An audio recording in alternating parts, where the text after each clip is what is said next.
your life. You got this. Go chase it. Live your life.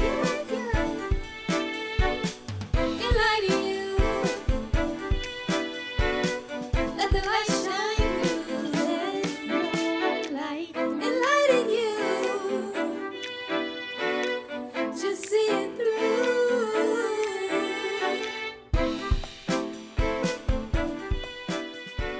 I'm Melissa Thrasher. And I'm Lolita Cummings. Welcome to Enlighten U, Eastern Michigan University's podcast for students. It's a new year, January 2024, and we can't wait to get into this episode to start talking about what so many of you are feeling. Melissa and I really like the topic for this new year because it deals with something we can all begin working on today. And the fact that it's New Year's resolution time makes it all the better. What are we talking about? Overcommitment and student burnout. By the time this show is over, we want all of you to do a self-assessment and, if need be, make some serious changes in your habits and lives. I read a study the other day that said 4 in 5 college students have experienced burnout during their undergraduate years, and that more than 80% of college graduates are worried about burnout in their future professions. That is a heavy load to carry. Yes, it is, Lolita. We want to help everyone make fewer commitments and reduce the feeling of being burned out. And we have guests on set to help us with that blueprint. Today, we are welcoming back Dr. Perry Francis, EMU's Professor of Counseling and Student Mental Health Expert, and Justin Walters, an MBA student who has experienced this firsthand. So let's get started, and he can tell you more about his story. Welcome, Justin and Perry. Well, let's welcome Perry Francis and Justin Walters to the show. Welcome. Thank you for having us. Yes, Glad to be here. Absolutely. Thank you. So my first question is for you, Justin.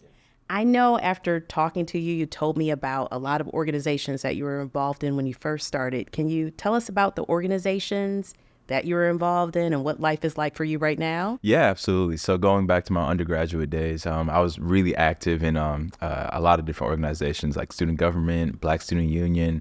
I did poetry. I was the president of our poetry society. In addition to that, I also had a position as a community programmer for a resident housing association. So I did a lot, and just being very active with my friends as well. Outside of that, having a social life. So you can imagine how kind of busy it was. And ever since then, I kind of scaled back when I started my master's program to really focus in on that. So right now, anything outside of school, I'm just doing like church, and that's really about it. Those are the main things I'm focused in right now. You said just as if that's not enough. Right. Yeah. I try to find a way to keep my time filled, but it's a big scale down from undergrad. Well, we're going to get into that. Thank you so much for sharing that. We're going to dig deeper into that in just a little bit. But Perry, I want to ask you, so what is college burnout? How do you define it? And what does it feel like most of the time? Because I'm going to ask Justin if it felt that way for him. Okay, so if you think about being overcommitted, and it sounds like, Justin, that at the beginning in your early college career, you found yourself here at Eastern and you just saw this cafeteria filled with organizations that you were just, oh my goodness, I can get involved in all these things. Couldn't wait. And so what burnout becomes is that point at which you've become so overcommitted to things that you're beginning to feel this drain of your mental, emotional, and physical energies to the point that you're no longer enjoying anything. And that, it's hard to get out of bed in the morning. Some of the physical symptoms are things like headaches, stomach aches. Some of the mental symptoms are you're having trouble in school. Your grades begin to decline. You have trouble concentrating. And the people we find that are the most susceptible to these kinds of things are people who have, maybe a perfectionistic bent. Mm-hmm. You nod your head kind of like, yeah, that's me. Bit. Yeah, there we go. Right. And so what happens is that as we seek to control our environment, and college is not a controllable environment, as we seek harder and harder to control all that, all our energies are going into that, and they're not going into anything else. And we begin to feel that drain to the point that we have no more energy left to give anybody else. Right. I liked how you said that we seek to control it, because I think the best thing that we can do is curate our environment instead of Very control much it. so. Yeah, and I think that was a really big learning lesson I had to take, especially going from undergrad to grad, that I'm not going to be able to control everyone in these organizations. I'm not going to be able to control the outcome of an event or just, what's going to happen tomorrow in my life. So I might as well try to make it to where I'm setting myself up for success as much as possible, rather than trying to control every piece of the outcome. So yeah, I really agree with that. You bring up a very good point, because part of what happens when we come to college, if you think about it for a moment, in high school, our times are defined for us. Yep. The bell rings, we go to class. Yeah. And so we get up at 6 a.m., we're in class by 7:30, and then for every 50 minutes or whatever the time is, we get the bell, we head on to the next class. It's a schedule. We're following a schedule. It's a schedule. Right. It's structure. And what's college? Oh, my goodness. Freedom. Freedom. Yeah, freedom. Mom and Dad aren't here anymore. I don't have to shower. I don't have to do anything. Well, we hope you shower. Yeah, we hope you shower. But the point is that you have to manage your own time. Before that, it was pretty much managed for you. Right. And now all of a sudden, you want to get involved in all these things, and your time all of a sudden gets eaten up like that.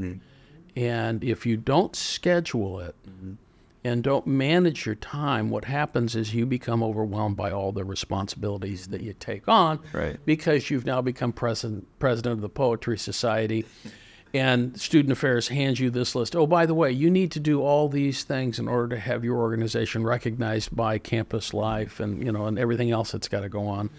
And the professor then hands you a syllabus that says, oh, and by the way, you have to read 500 pages before tomorrow and write a 5-page paper. And you're kind of going, which one of these am I going to do? Right. Right. And manage that time. Yeah, absolutely. And I think another thing that people are really unprepared for are the consequences. You kind of spoke about it up front, but people don't know how to recognize when you're beginning to feel burnout, or when you do feel it's like, okay, I see that I'm anxious. I see that I'm, overwhelmed. So now what? I'm not eating. So now what do I do? Do I just keep going, or do I try to figure something out? And I think a lot of students get into unhealthy coping mechanism, just trying to figure out, their position, and, still trying to figure out their identity on campus, still trying to figure out how to have an academic life and a social life. But all the while dealing with the fallout of overcommitting themselves, Yeah. So what do you think are some ways that people can kind of deal with that when they get to that point of like, okay, maybe a bit off more than I can chew. So what Okay, can so I I need to back up. back up? I need to back reverse. away a Back it- little bit, back it put it in up. reverse. Back it up, Sherry. Okay, so now think about Yeah. this, and I recommend this especially for the first year students who come here, is you sit down with a calendar, and you realize, okay, I've got X amount of hours in the day. Yeah. First thing, what are you going to put in there? Your classes. After you put in your classes, then you have to put in how much time do I need to study, and so you schedule that. And this is going to sound really very micromanaging yourself, and it is. It is. When am I going to eat? Yeah. Okay. That's scheduling time for yourself. Scheduling time for yourself. Yes. When am I going to study? What classes do I have? And then that lets me know how much time I have left to devote to other activities. Yeah. And so you begin to then take a look, how do I get involved? And where do I get involved? I'm betting you felt very connected to the university because you were so involved in everything. You would bet correctly. See? And I'm sure there's now a betting app for that. Right. So, and that's something we do at Eastern, and every university does. We tell students, if you want to feel connected like you're a part of the university, get involved in a club. We surely do. Yeah. We surely do. Right. What we don't do well is tell you only get involved in a couple of clubs. Because what happens then is that you think, oh, wow, I've never belonged to the geology club, and I've always loved rocks. So I'm going to go get involved in that. Right. I've always loved poetry. And so I'm going to get involved in that. Right. And it's at that point you have to build some boundaries between yourself and all these desires, but also between yourself and the people who want to pull you into this and begin to give you all sorts of different responsibilities. Yes. And so your best friend becomes your calendar. Right.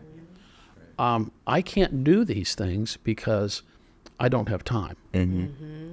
See, and that's the other thing we schedule in. Sleep. Yeah. What time were you going to bed at night? Oh, you don't want to hear the answer to that. Well, let me put it a different way. Were you going to bed? That's a better question. Sometimes it was really like no, but on a good day, it was probably like 6 hours at like the best. Sometimes, so you need at least 8. That's you right. Need at Yeah, least that's 8. right. To function the To next function, day. yeah. Yeah, exactly. Yeah. So what kind of symptoms were you experiencing? I mean, when you were at the height of all of this activity, what was your life like? What was your mental health like? It was, it was just really rocky, just not eating, just constantly feeling worried. I would visibly like lose weight, just low energy, even for things that I was supposed to, feel really excited about otherwise. So like all the regular symptoms that you really expect. I was irritable, just felt overwhelmed, brain fog all the time. I couldn't really particularly focus on anything. So it you could tell just by the way I dressed. I just wore sweatpants all the time. I didn't really care. So all of it was really starting to weigh on me.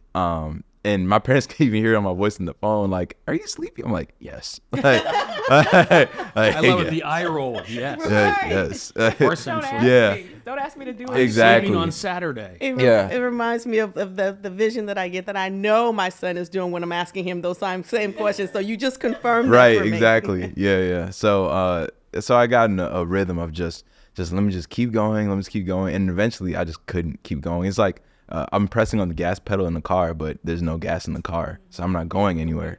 Yeah. So the tank is empty. I'm not going anywhere. So, yeah. Justin, did you have a hard time saying no?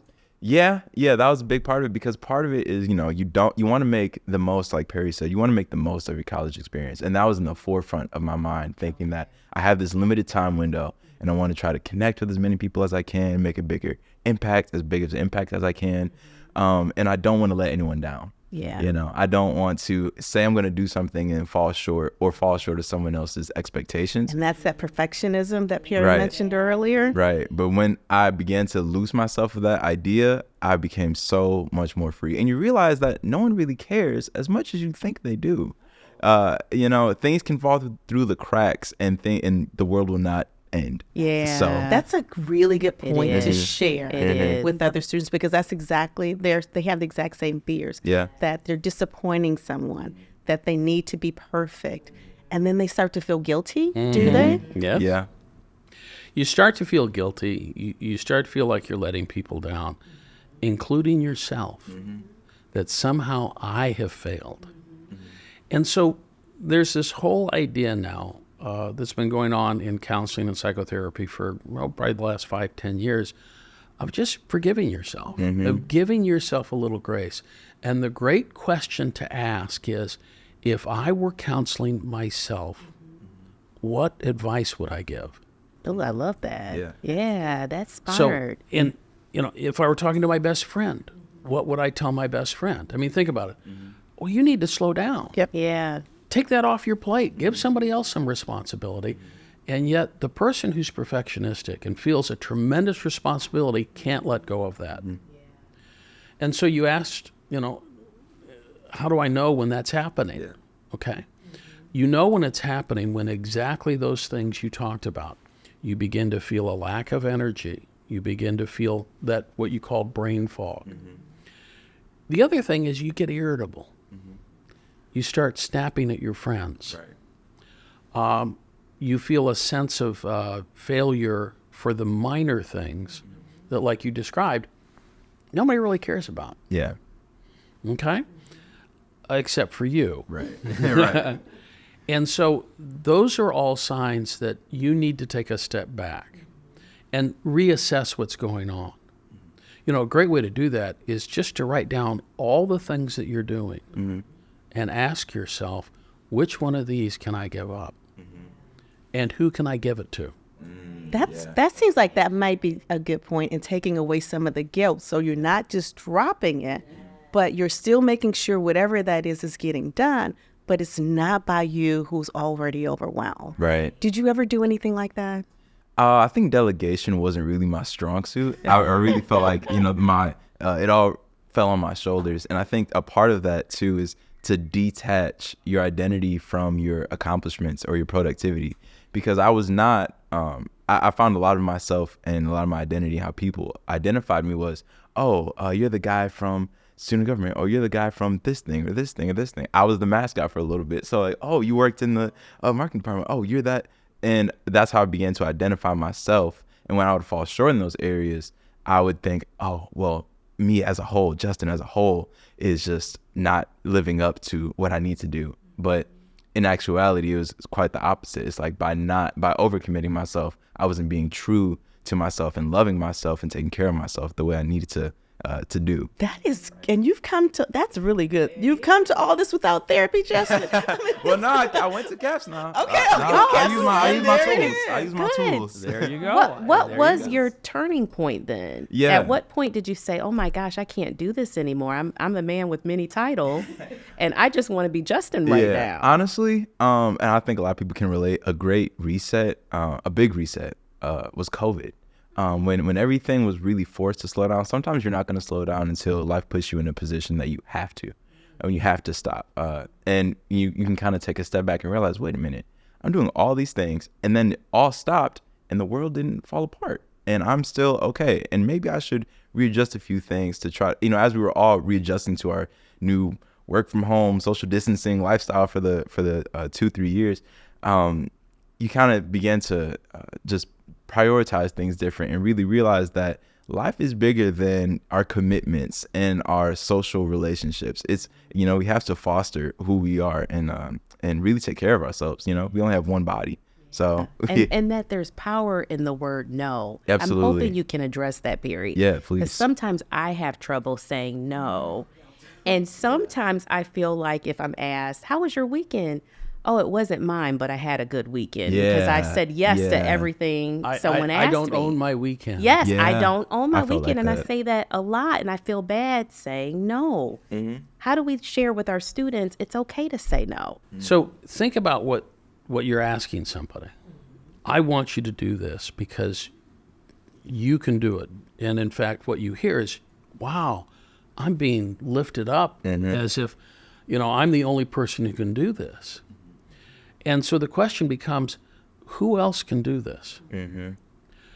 And again, coming back to that, it sounds really simple, but coming back to that calendar, I can say yes in 2025. Mm-hmm.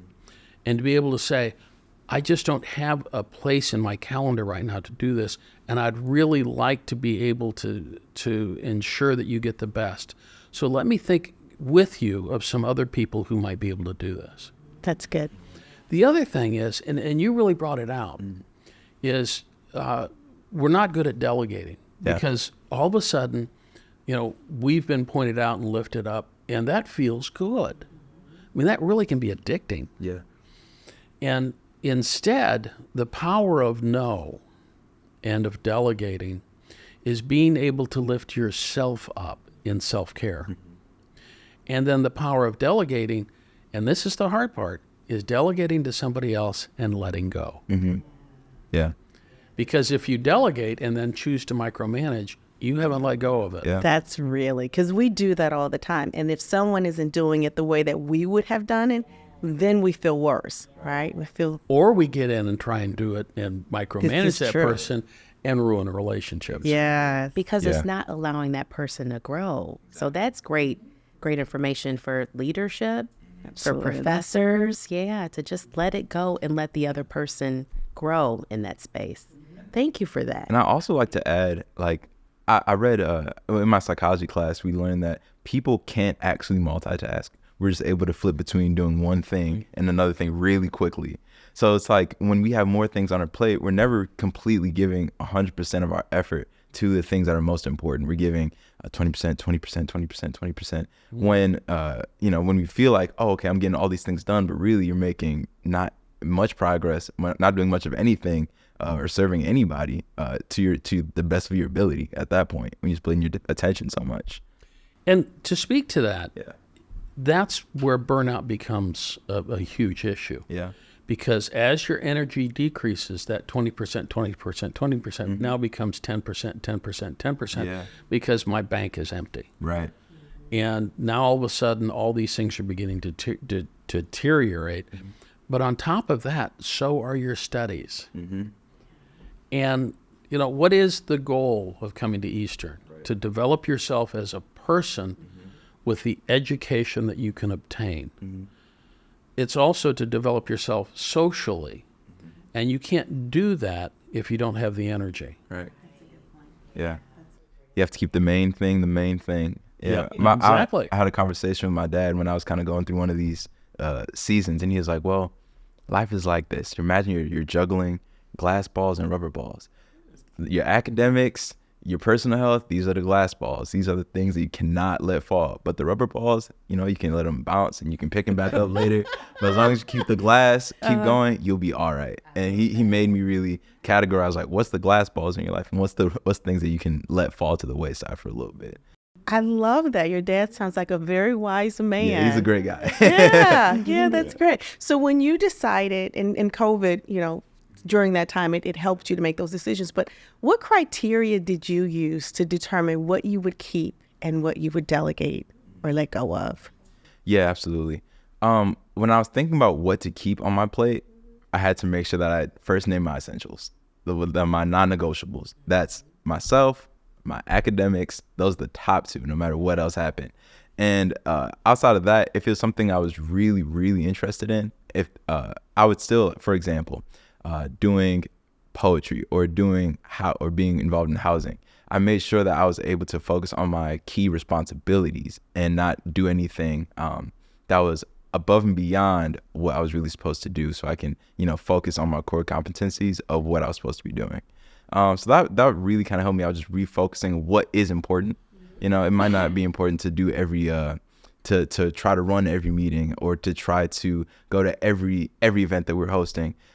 So really just focusing on, like, okay, what does this organization, what do these people need from me in particular? And outside of that, who else can do what I'm doing? And a big part of that too is trying to train other people to do what you do, especially on for campus organizations. It's like you have to be looking at the incoming people to really teach them and bring them up as you go. So, the organization remains intact and, you're able to get things off your plate while training someone else and giving them and equipping them with the skills needed to operate.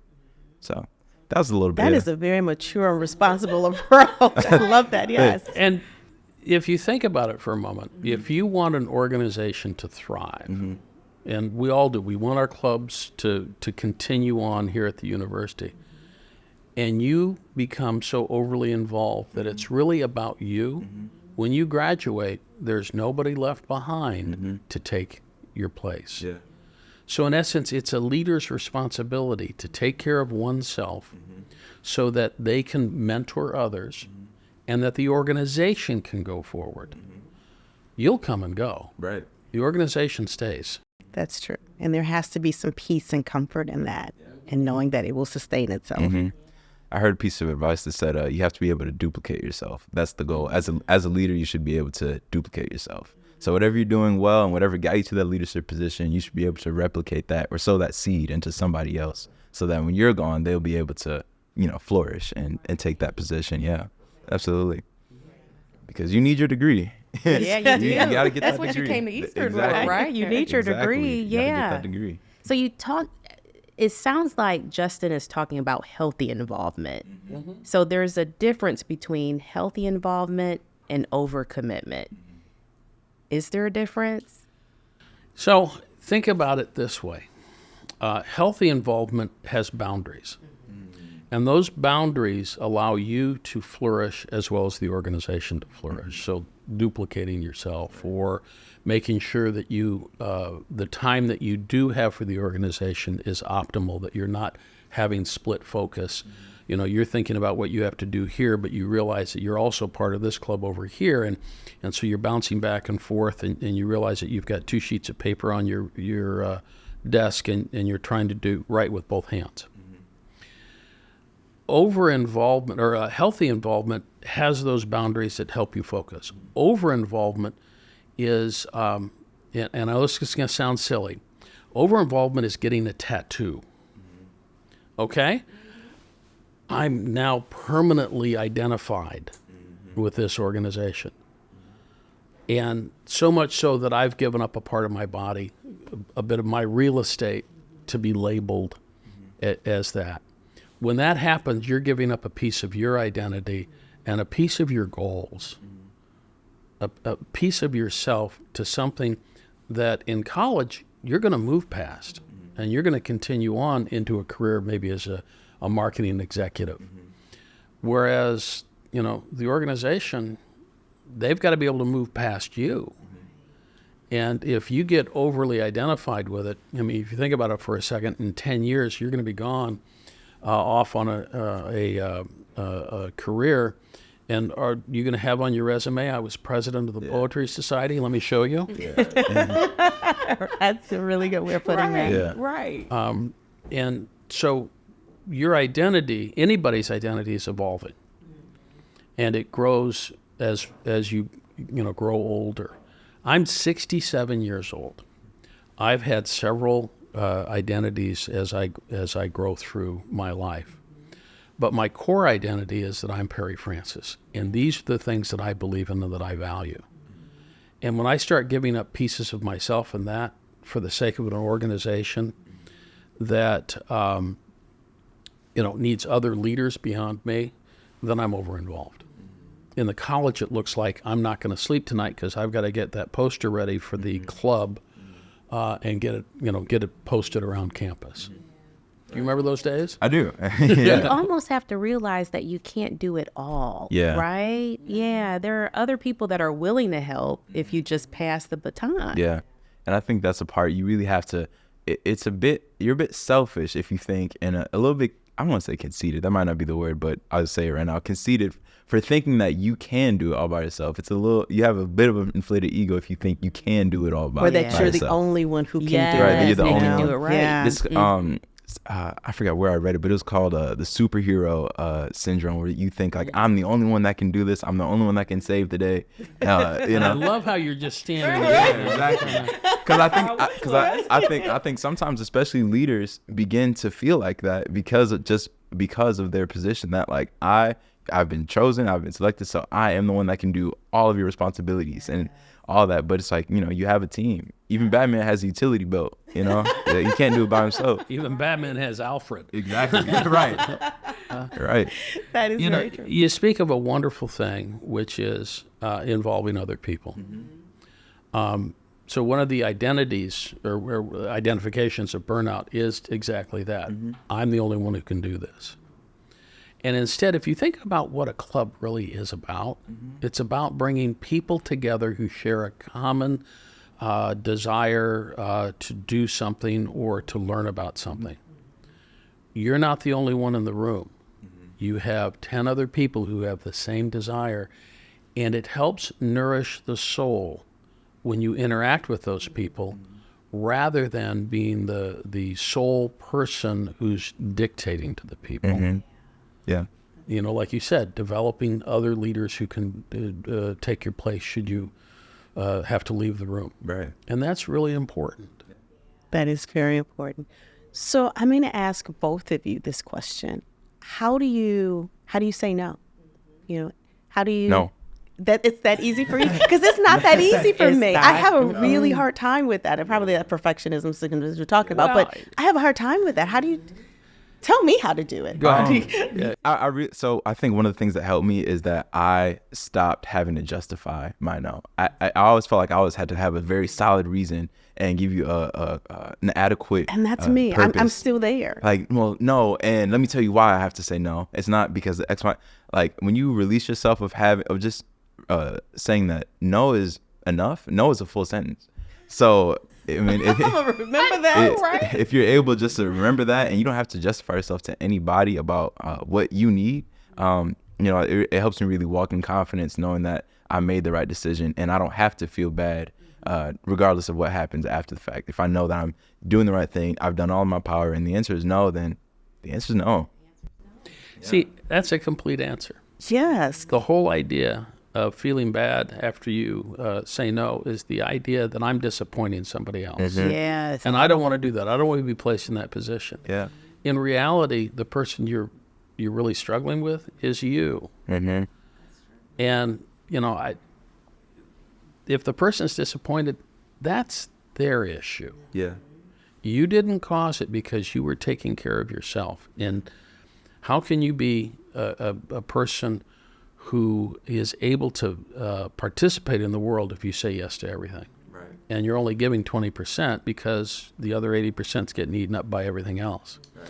Remember, and I've said this to you before, remember the statements that are made when you get on a plane and the flight attendant gets up and says, if the mask drops, put it on yourself first before you help somebody else. Mm-hmm.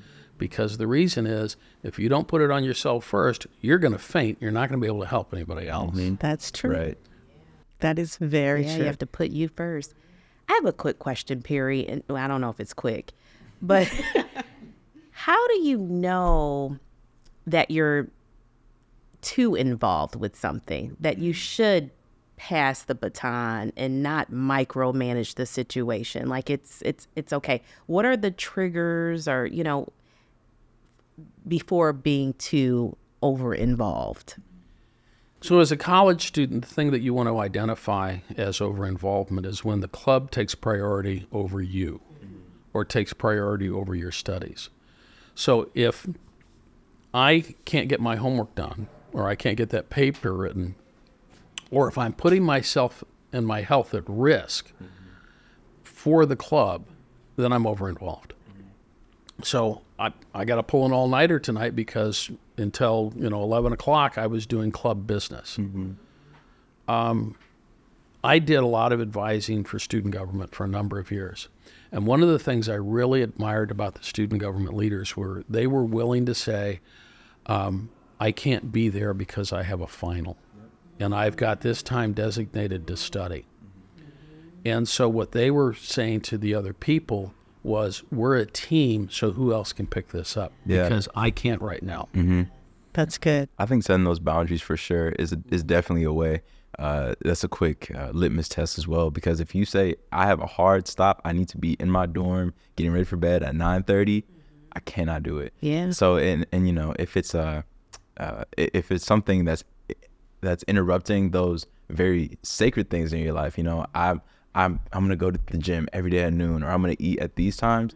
Hard stop. I remember I would go to the Commons and just like turn my phone off, shut my day off, just for like that 30 minutes. I wouldn't let anything else interrupt me. So setting those boundaries for sure. And when things begin to encroach on those boundaries, that's when you can realize like, okay, now it's demanding a little bit too much. Maybe we need to talk about my relationship to these people or this organization. Mm-hmm. That's good. That's good. So as you transition from an undergraduate student to a graduate student to a social media expert at DTE, Yes. congratulations. Thank you. How has that commitment level changed? And is it more challenging, less challenging? I mean, clearly you have the confidence to say no, and I am so impressed with Thank that. you. Yes. But what's it like for you now? So right now, I really am focused on the things that feed my soul. It sounds a little altruistic and very It's great. high level, but I really am focusing on I'm involving myself in things that add purpose and meaning to my life, and I can really feel good about, that don't drain me more than they pour into me. So for example, I said I'm very active in my church. I'm the director of our young adults ministry. That's something that I have I've loved to do. I love seeing the outcome of it, and that's the one thing that I'm focused on outside of school. So I found as long as I have something to do outside of my academics and all that rigorous work, it's something that I feel passionate about and something that I'm helping build leaders, and something that I just truly enjoy and love doing. So setting that boundary hasn't been much of an issue with them because I love it so much, but focusing primarily exclusively on something that I hold so near and dear to my heart that's really important. Well, Yeah. let's give a shout out to your church. So if you want to be a part of an amazing young adult ministry Yeah. with Justin, where should they go to? Where's Justin? Life Application Ministries in Warren, Michigan. You can follow us on Instagram at lamb_influencers. Because I am convinced it is amazing Yeah, if you for are sure. leading. Please do. So let me point something out because I could just see it in your face. Yeah. The passion. It's not just but not just the passion. The difference between something that sucks up your energy and something that feeds you Yeah. is, I bet after your young adult meetings you feel energized. I feel great. I feel like I just had a cup of coffee. I'm ready to go. Take over the world. Yeah. All right, and you're over involved, and you're getting burned out when after a meeting you don't feel energized. That's good. Yeah. That's good. You feel drained, and not in a good way. Yeah. Because I can feel drained after a good class, but I really get off on watching my students grow. Yeah. But when it becomes that I don't enjoy that anymore, but I'm doing it because I'm the only one who can do it, Yeah. that's burnout. That's Absolutely. a great way to distinguish it. I love that, Perry, isn't it? Yeah. So you'll know, everyone will know where they are. Exactly. Yeah. And some topics don't need a meeting. Yeah. Yeah. Everyone around here needs to know that. Yeah.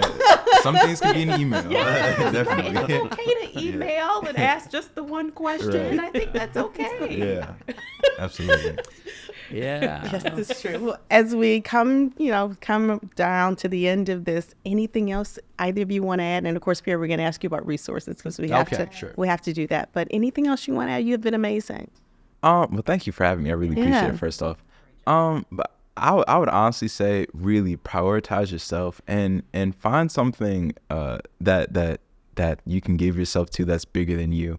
I know we talk a lot about making sure that, we're not overcommitting ourselves, but I do just want to re-emphasize that it is just so important to do something that's bigger than what's going to serve yourself. If you're giving back, whether that's giving back to your community, doing volunteer work, being involved in your local church, doing something like that. Feeding the soul. Right. You have to do something that really feeds your soul and something that's bigger than yourself. That's really going to help you have a well-rounded sense of self, not only during your undergrad and grad, but just into life in general. So definitely, that's something I would impart. Yeah. Thank you so much for Excellent. that. That's so important.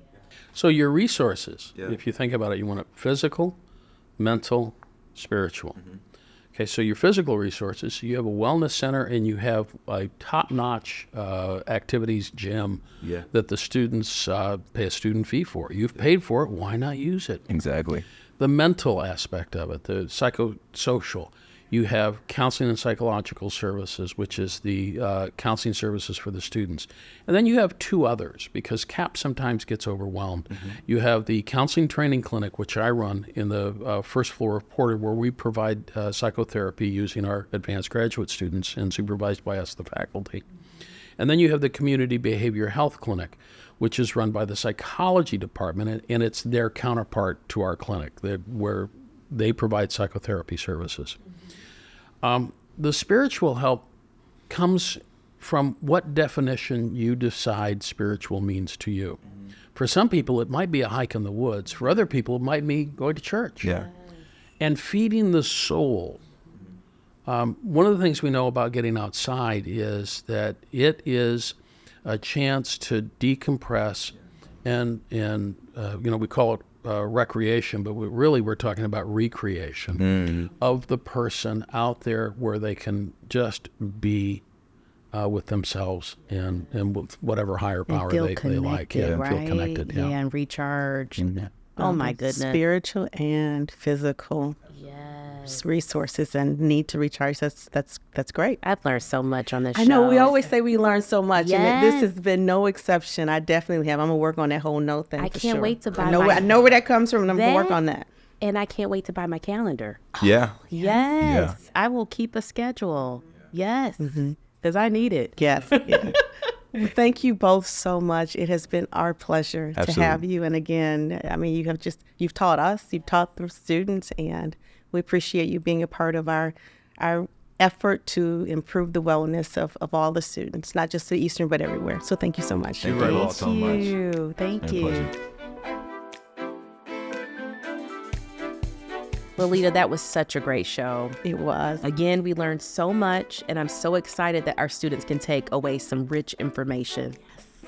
So as we wrap up today, remember your action item is to look at your life and see if you need to make either a new or different New Year's resolution to declutter your life so that you can have more time to yourself, more rest, and more peace. Yes, Melissa, you know what? I am going to do some of that work myself.